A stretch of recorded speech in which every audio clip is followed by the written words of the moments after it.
Welcome to the Michigan Man Podcast on Wolverine Sports Radio, a member of the V-Sporto Network, and in partnership with SB Nation's Maize and Brew, for Wolverine fans from coast to coast. Go Blue and welcome to the show. I'm your host, Mike Fitzpatrick. This week we get back to weekly programming. For the next few weeks we'll be previewing the upcoming season. Many of you are probably even previewed out by now, but that's all we have to do for the next couple of weeks.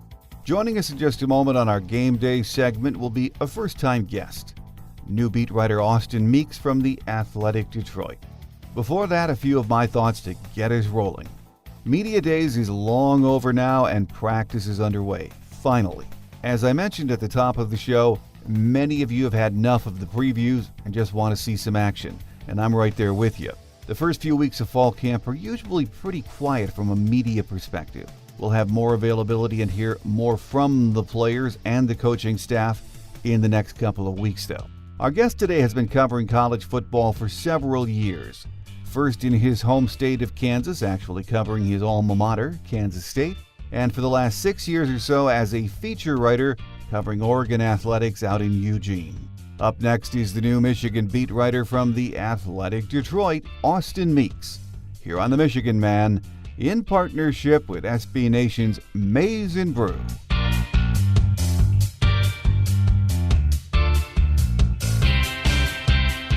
Here with us on our Game Day segment as we begin our previews the next couple of weeks leading up to the opener is first-year Michigan beat writer Austin Meeks from The Athletic Detroit. Welcome aboard and welcome to the Michigan Beat. Hey, thank you very much. Thanks for having me on. Well, Austin, you've covered college sports for the Topeka Capital Journal, served as a columnist for the Register Guard in Eugene, Oregon.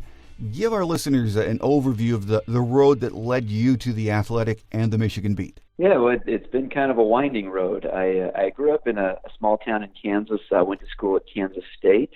My first job out of college was as a beat writer covering football and basketball at a paper in Topeka, Kansas.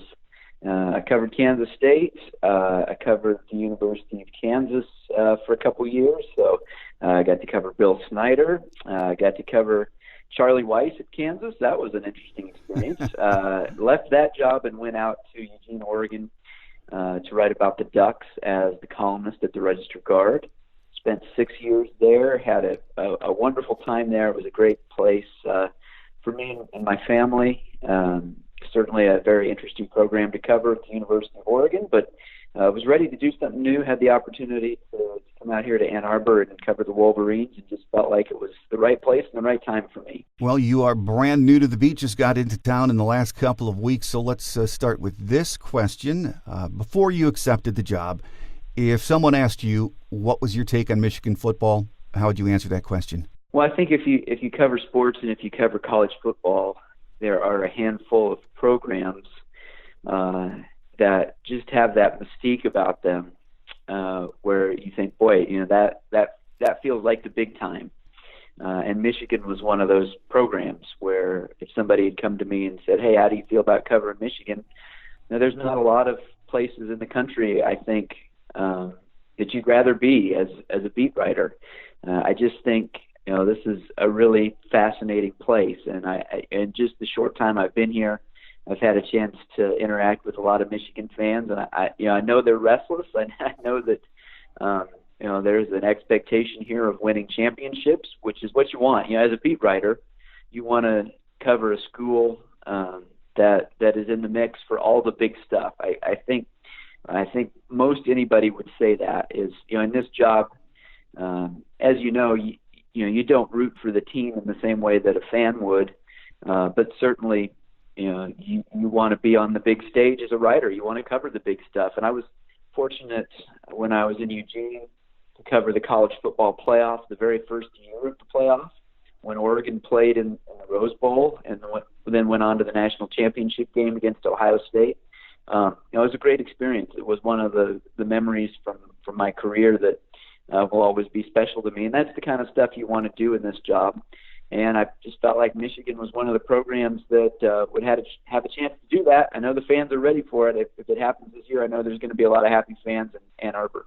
And I'm guessing you haven't had a chance to meet Coach Harbaugh yet. Of course, everyone in the country that is a college football fan or observer knows about Jim Harbaugh and has an opinion about him. It's either they love him or they just don't like the guy. But from the outside, what would you say is your impression of Coach Jim Harbaugh? I met him briefly in Chicago at Big Ten Media Days. I'm looking forward to having the opportunity to chat with him a little more in depth. I think my perception from the outside was that he was one of the really interesting characters in college football. And one thing that we see if you look around the country, a lot of coaches don't really say a whole lot. It's kind of a day and age where having personality in that position sometimes works against you. A lot of guys are really hesitant to say anything that might be controversial. They don't really see much upside in saying anything to the media. It's kind of that Nick Saban effect maybe, or the Bill Belichick effect. And one thing that I appreciate about Jim Harbaugh is it seems like he's a guy who's not afraid to say what's on his mind. As you mentioned, sometimes that does create a little bit of controversy. Probably a lot of people who don't agree with him all the time. I may not agree with him all the time. We'll see. But I appreciate the fact that it seems like he's a guy who is willing to say what's on his mind and maybe say something that's a little bit controversial. In my position as a writer who covers the team, I'd much rather deal with a coach who's a little more outspoken than a coach who maybe talks a lot but doesn't say very much. I've been around a lot of those coaches in my career, and it gets a little bit monotonous. So you have a guy who's willing to shake things up once in a while. I don't think that's a bad thing. Well, Austin, last week, you wrote a piece that was titled Two Stats That Could Tell the Story of Michigan's Offensive Makeover. For the sake of our listeners who aren't Athletic subscribers, and shame on them, just rehash that for us. Yeah, well, obviously one of the big storylines surrounding Michigan this year is the change in the offensive philosophy, the arrival of Josh Gaddis, moving to the no-huddle, speed and space offense with the heavy RPO element. And I picked up right away that one of the big questions with this team is, how is that transition going to go? Because Jim Harbaugh's fingerprints have always been on the offense. Everywhere he's been, it's been his offense, and he's been heavily involved in the execution of it. So I spent a little bit of time looking back at his offenses and the other places he had been, from San Diego to Stanford to the 49ers, and now to Michigan. And you do see some common themes in the offenses that he's run in those different places. Now, there's been differences too. He had an offense in San Diego that led the FCS in passing yards in total offense. He had a running back at Stanford in Toby Gerhardt who led the FBS in rushing and carries. So he's shown he's been able to adapt his offense to the personnel he's had in different places. But two of the common themes, I think, his offense has always been run first. If you look at the run-pass splits, they always run the ball more than they throw. And, in the years, I think, when Jim Harbaugh really had the personnel that he wanted, it was as high as a 60-40 split, run versus pass. Mm-hmm. So I think it'll be interesting to see if that continues in the new offense, if they shift a little more, maybe a little bit closer to a 50-50 run-pass split. And the other thing is tempo. And I would say that has been really one of the defining things about Jim Harbaugh's offense, is that as offenses have gotten faster, Jim Harbaugh's offenses have remained very methodical. If you look at where they rank in tempo, his last few teams at Michigan, they were in the as high as the 120 range in terms of their tempo.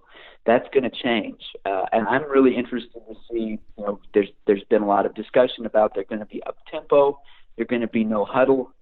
I don't think we're talking about Oregon's tempo like in the Chip Kelly days where they were going 100 miles an hour all the time. I think it's going to be more like it's a tool in the tool bag that they can go fast when they want to go fast. But I'm really curious how that plays out, and where Michigan ends up in those tempo rankings this year. Here with us on our Game Day segment this week as we start looking ahead to the opener, which is not that far away with Middle Tennessee State, is first-year Michigan beat writer Austin Meeks from The Athletic Detroit. Austin, last week you wrote a piece about the 20 most important players to Michigan this year. Let's just throw a couple of those names out there. I know you've probably seen them on TV in the past and watched some tape on them, but some of the interesting names, I think True Wilson.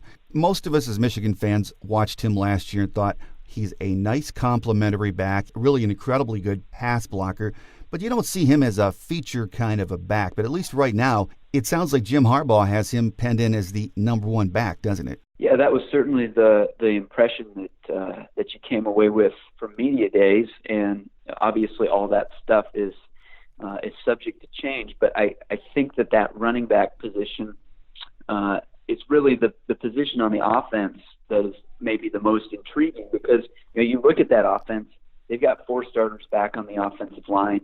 That should be one of the best units in the Big Ten, if not in the country. The talent of the wide receiver position, if those guys can stay healthy. There's no shortage of playmakers there. At the quarterback position with Shea Patterson is in good hands. It's really that running back position that is probably the biggest question mark for the Wolverines. And I think there's going to be a lot of eyes on Zach Charbonnet. That was a name that came up a lot at media days. And whether he's ready to step in as a freshman and be the number one back, I think is a big question. Christian Turner is a name that came up as a guy who has some potential but needs to stay healthy. But True Wilson just seems like he's kind of the rock solid guy there. That maybe there's other guys who have a higher ceiling, or guys that came in with more recruiting hype. But you need those guys on your team, like True Wilson. The guys who know the system, who know the coaches, who just are in the right place at the right time. And it seems like that's what he's done to work himself in a position to be the guy to beat at this point. And maybe somebody will beat him out. Maybe somebody will end up being the number one running back that's not True Wilson, but he's at least put himself in position going into camp to be a really big part of this offense. Let's talk about some of the other names you mentioned as being very important for the team this year. One that intrigues me is Ambry Thomas. He's a Detroit kid. A lot of us have seen a lot of him before he got to Michigan. I think a lot of us observed him in his high school days, think he had big time written all over him years and years ago. He really could be a key this year. Yeah, and in just getting myself familiar with Don Brown's defense, it certainly seems like there's a lot of pressure on the cornerbacks in this scheme to be able to play man-to-man. You need good cover corners in this scheme. And getting Lavert Hill back was a big deal for this team and this defense, because you've got a guy that you can count on at one of those corner spots. And if Ambry Thomas can step in and lock down that other spot, then that really will bode well for this defense. But it seems like from the sounds of it, he's had a health issue that has kind of been a question mark in terms of what his availability will be for camp and as we get into the season. But just as I was studying up on him and watching the highlight of the kickoff return against Notre Dame, obviously he is an explosive player, one of the fastest guys on the team. It would be a great thing for Michigan if he ends up being healthy and good to go and able to step in and lock down that corner spot, because it's such an important piece on this defense. Another player we're going to hear a lot about, we've already heard a lot about him, is safety Daxton Hill. He's a freshman. I think most of us are hesitant to make predictions with freshmen, but it seems as if a lot of people, even outside of the Michigan program, expect him to be an early contributor, Austin. Expectations are really, really high for this kid, aren't they? Yeah, absolutely. I think that is that is the name in terms of a freshman who could come in and make an impact right away. Dax Hill is the guy. He's got all the tools to play right away. And as you know, it's for all freshmen, it's an adjustment, and it's not just about the physical abilities. There's a lot that goes in to being ready to play right away. But everything I hear about this guy is that he's one of those freshmen who could step in from day one and make a big impact. The speed is the thing that jumps out with him. And that's what the Wolverines need, speed at the back end of that defense. That there's in that secondary, there are some questions and some guys they have to replace. And so if Dax Hill is ready right away, man, that's such a huge thing for this team to be able to plug in a guy with his talent and his speed from day one. I think he really could make a big impact. Another player that we're going to be hearing from this year is Dylan McCaffrey, very, very talented young quarterback. Jim Harbaugh sort of raised some eyebrows in media days when he said he'd like to see him get minutes in every game. And, of course, some fans started jumping to the conclusion are we talking about a two-quarterback system, time sharing, what is it? But Jim wants to get him in. He's just too good, I think, to keep off the field. They do need to get him some minutes. Well, yeah. I mean, the bloodlines are yeah. When you think about the McCaffrey family, I watched Christian McCaffrey at Stanford. You can understand why Dylan McCaffrey is a guy that Michigan would want to get on the field somehow. That just makes sense. Even if you have a starting quarterback, as Michigan does, in Shea Patterson, that you trust, that is clearly your number one guy, it could maybe even be, a dark horse Heisman Trophy type candidate. Even so, it makes sense to try to involve Dylan McCaffrey somehow. It's a tricky thing with quarterbacks, and I've seen this play out at so many different places where you need depth at your quarterback position. You need a backup quarterback who's capable of stepping in and being ready to play if needed. But it's really hard to keep those guys because, of course, everybody wants to be the starting quarterback. I've seen it time and time again where a team ends up with two really good quarterbacks, and then one of them ends up going somewhere else because you want to be the starter. So it just makes sense in this day and age of football that if you've got two good quarterbacks, you find a way to keep them both involved. And it sounds like that's what Michigan is going to do. Dylan McCaffrey brings something to the table that can be a huge asset for Michigan. And how exactly that plays out and how they use him, and how many snaps per game he ends up getting, we'll see how that evolves over the course of the season, because clearly Shea Patterson is the number one quarterback.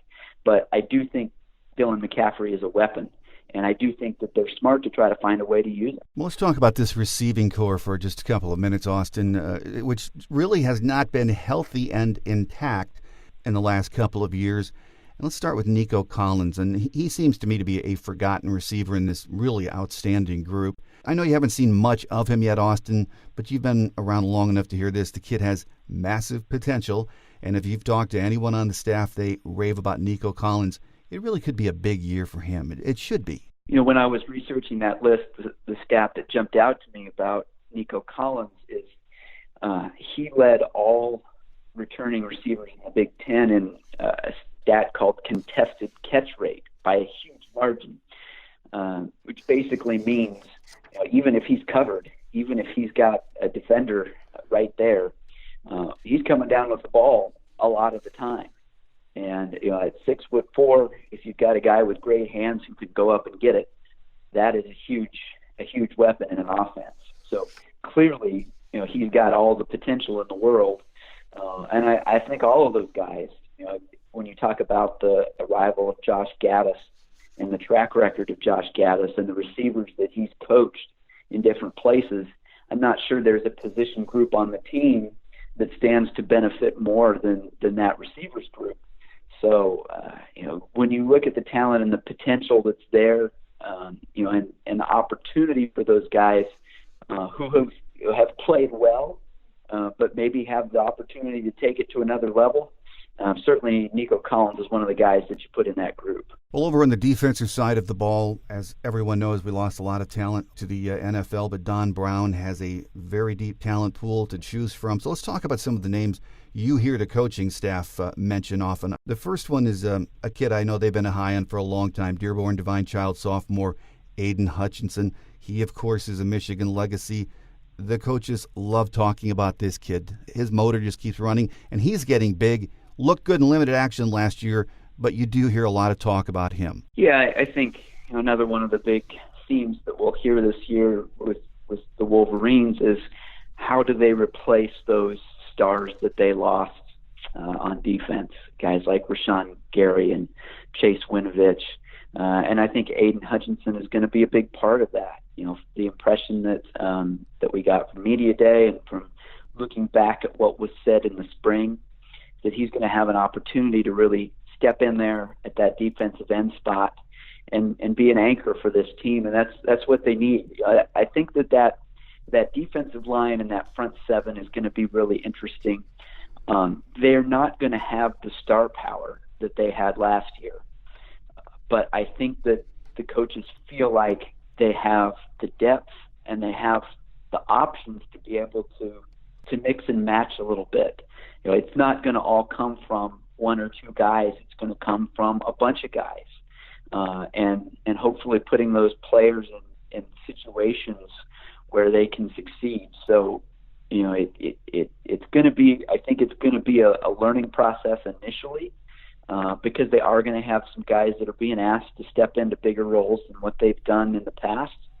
But it does seem like, the coaches have confidence that those guys are going to, when they get that opportunity, that they're going to make the most of it. And I think Aiden Hutchinson is a good example of that. There are quite a few players, as you just mentioned, are going to be asked to step into bigger roles this year.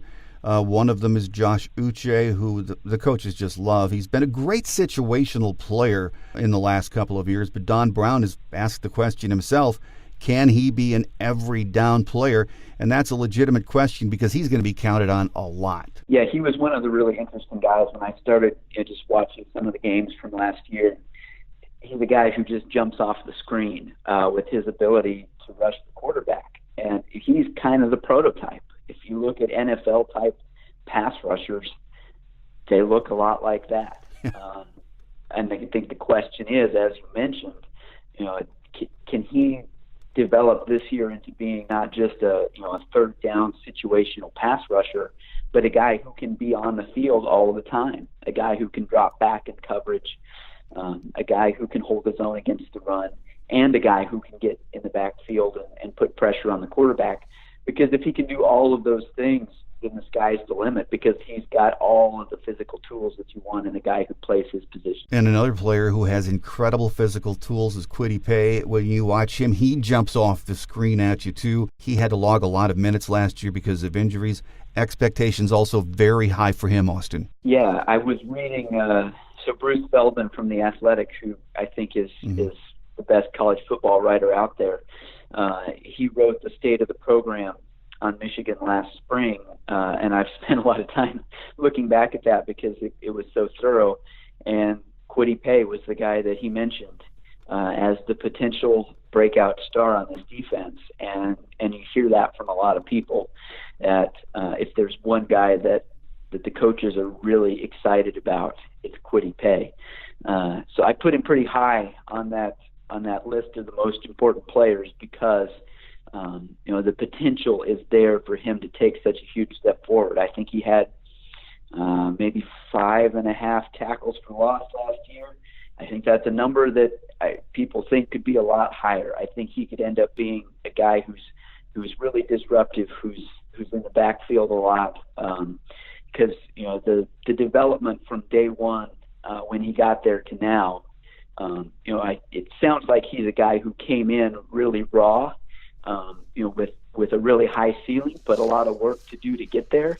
And now he's finally, at that place where he's poised to have a really big breakout season. Another player we have to mention is Khaleke Hudson, one of my favorite guys in this team. He really is out of central casting when it comes to a Viper in Don Brown's defense. And I know these guys are somewhat new to you, Austin, but it doesn't take being here long before you hear this, that he is the key to this defense in many people's opinions. Do you have any early impressions of what you've seen of him on tape? It was nice to be able to talk with him in depth at Media Day, and I came away really impressed with the perspective that he had going into his senior year, and the candor, to say that last year was not the year that he wanted. Had such a great sophomore year, led the Big Ten in tackles for loss. I had a good season last year, but not individually the season that he wanted to have. And so he was really motivated to come back this year as a senior and finish it strong. That Viper position is so fascinating when you look at what Michigan wants to do defensively. To have somebody who can do so many different things, which is really the key, in this era of football, because you face offenses who do such a variety of things.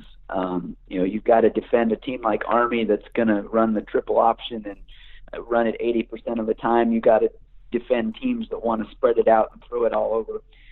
You've got to be versatile, and you've got to have a scheme, that allows you to defend those different things with some of the same guys. So Khaleke Hudson is really the key to that, because he's a guy who can get in the backfield, who can rush the quarterback, who can play safety, can play corner. He really can do everything. And obviously that's a huge key to what Michigan wants to do defensively. And just, the experience for him of having played this position now for 2 years. I think he's going into his senior year in a really good place with the experience and also the motivation to want to finish this strong, to want to bounce back from last year and get back to some of what he showed a couple years ago when he really was one of the most disruptive players in the Big Ten. Well, final question for you, Austin. We've talked about a lot of key players, and a lot of these guys do have to step up this year, but Shea Patterson has to be the straw that stirs the drink. This is his offense. Does Michigan go as far as he takes them, or is that putting maybe just a little bit too much on him? I had him number one on the list of the most important players, and that seems kind of obvious. He's, of course, the quarterback is, I think, for every team, the guy who is make or break in terms of how far you go. But I really think, especially for Michigan, because of this offensive change in philosophy, Jim Harbaugh was pretty clear that the reason that they did this, the reason that Josh Gaddis is here, was because this scheme fits the quarterbacks. It's all about running a system that allows your quarterback to thrive, because your quarterback is the guy who touches the ball on every snap. So, I don't think that Michigan would have done any of this with its offense if there wasn't a really high level of confidence that Shea Patterson was going to thrive in this system. So it's a little bit of a gamble. They're rolling the dice a little bit to bring in this new scheme, to do something different from what they've done. It's a gamble that the returning players are going to be able to adapt and excel in this scheme, but they wouldn't have done it if they didn't have confidence that it was going to help Shea Patterson. So as I said in the piece, if Michigan has a great year, if all of these expectations come true, if this is the year that Michigan breaks through and wins the Big Ten and makes it to the college football playoffs, I don't think any of that stuff happens unless Shea Patterson has a great year. With us on our Game Day segment this week as we get the ball rolling in August, previewing the upcoming season, is first-year Michigan beat writer Austin Meeks from The Athletic Detroit. And check out The Athletic. We'll put the link up on our show notes. Very talented writer, so we look forward to your take on Michigan football as the season progresses, and look forward to having you back. All right, great. Thanks for having me on. I feel like I got the pop quiz here, but hopefully I passed, and I'm looking forward to getting around the team and seeing where this goes this year. Quick Hits is next as we wrap it up for another week here on The Michigan Man, and in partnership with SB Nation's Maize and Brew.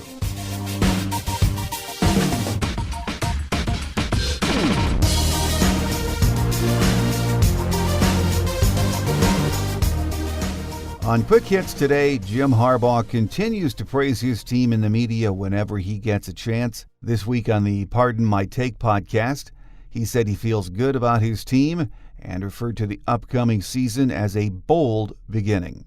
On that same show, he said despite losing a lot of talent on defense, most of it to the NFL, there is still plenty to work with. He said fans are going to be surprised just how good this defense is going to be. Chase Winovich is in town this week with his new team. The Patriots and Lions will be playing on Thursday. A local media guy asked Bill Belichick for his thoughts on Winovich, and he said Chase has a lot of work to do, needs to improve in every facet of his game, but he looks forward to watching him compete. His teammate Tom Brady was asked by Brad Galley from WXYZ-TV Detroit what he thought of Michigan's chances this year. His answer was short and to the point: go blue, and gotta beat Ohio State this year, and I think we can all say amen to that. We're just weeks away from the start of the season, and if you don't already, make sure you have our free show app from the Google Play or iTunes stores. We're also available this year on Spotify, iHeart, TuneIn, and now radio.com. That will do it for another week.